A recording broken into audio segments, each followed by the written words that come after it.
Hallgerður is married several times in the saga. The first two marriages are described early in the story, and the marriage of Hallgerður and Gunnar, which is in place during most of the plot, is in fact Hallgerður's third. The first marriage is arranged by Hallgerður's father, and she expresses her dislike from the start.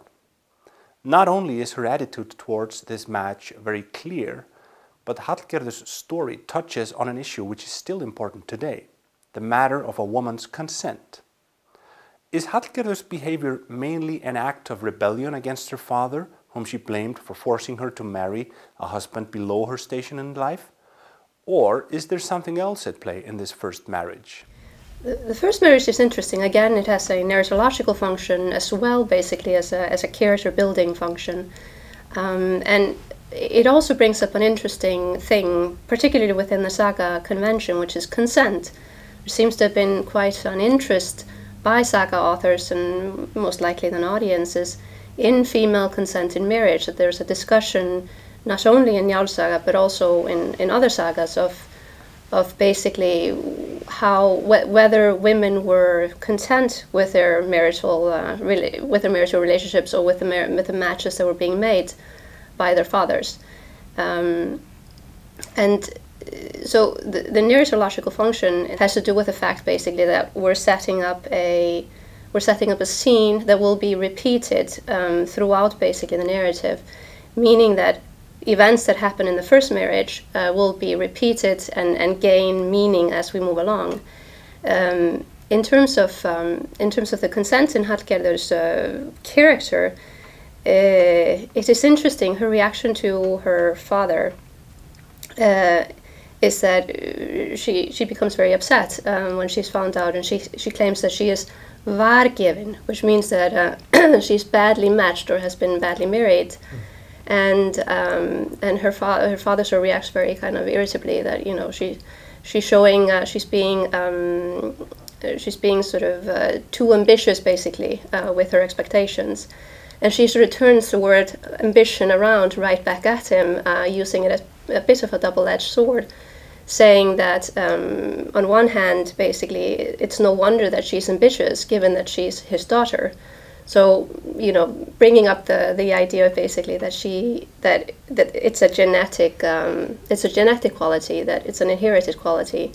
But on the other hand, that given the brother's ambition, again playing on the word ambition, that in fact he hasn't been ambitious enough on her behalf because she's actually been married under her status as she believes it. What the scene does is provide both parallels and connotations for what will happen later in the saga. So he slaps her after she has been squandering and mismanaging the household, as the saga sort of portrays it. And so he slaps her, and she becomes obviously upset at this. And so Þjóstólfur, her foster father, goes and kills him, and then comes back and says that he killed him, and she thanks him for it. So we have a slap, or a marriage, a slap, that then will become sort of a bit of a leitmotif within the saga. Well, what sort of man is Þjóstólfur, and what's his role as foster father of Hallgerður? The fostering system is actually quite different from what we now, when we hear foster father, we have very different connotations from what the fostering system was in medieval Iceland. The fostering system was basically a means of rearing or potentially tutoring a child.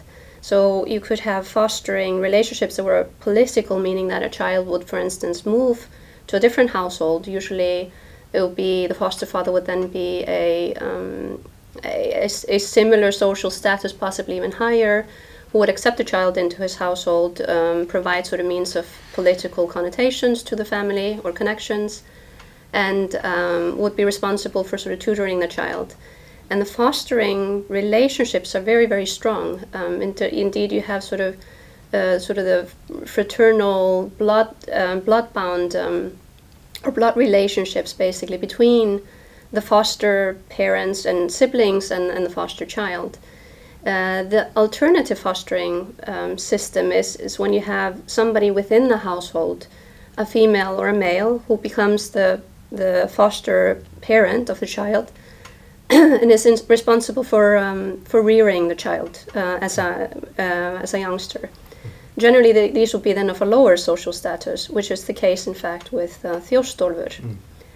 Interestingly, in Þjóstólfur's case, we have a male of a lower social status responsible for a female child of a higher social status. So their relationship is very, it's very sort of convoluted and ambiguous in the saga. And Þjóstólfur, in some sense, is both an enabler and a destabilizer in the saga. He, in some sense, enacts Hallgerður's will, meaning he sort of does what she would like to be able to do, were she a male. She's obviously limited in what she can do as a female. She needs to work within the bounds of her status as a female in a society that has very strict sort of gender boundaries. But on the other hand, he also kind of moves beyond, beyond her will, that he actually does things that are against her will, as is the case with Glúmur.